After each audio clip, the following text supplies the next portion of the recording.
I wanted to write a cynical poem about my first experience of the West Edmonton Mall. I really did. And I tried.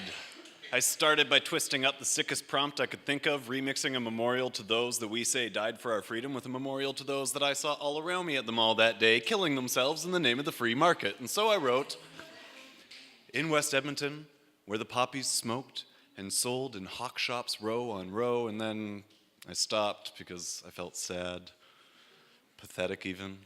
because as I wrote those words, I sat eating bangers and mash and drinking Guinness in what is known as Sherlock Holmes Pub on Bourbon Street, not too far from an Earl's, a Tony Roma's, a Hooters, and two enormous food courts, an environment breeding indigestion and cynicism to be sure, and so I wanted to write words so bitter that the beast's belly would grow upset, and I would find myself vomited back out into the blue skies and sunshine outside that indoor city, although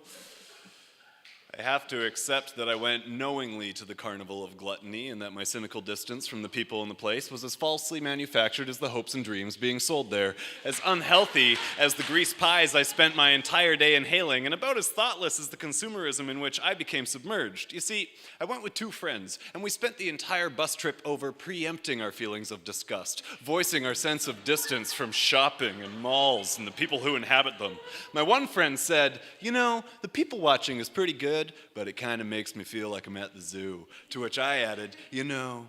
what really upsets me is how disconnected I feel from the people there." As I pictured them, with their lips firmly sealed to the sippy cups of commerce and sucking hard. But then,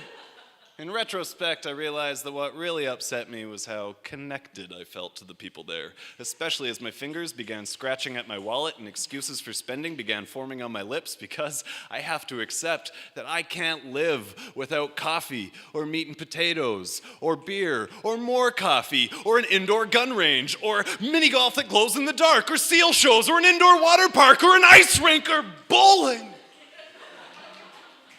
Especially when it's happy hour and the games and the beers come in baskets and the fries are bottomless. As we left that day,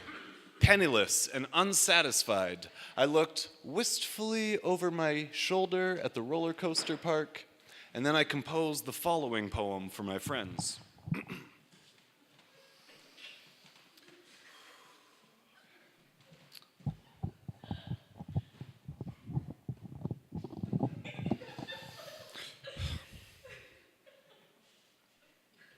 Yeah.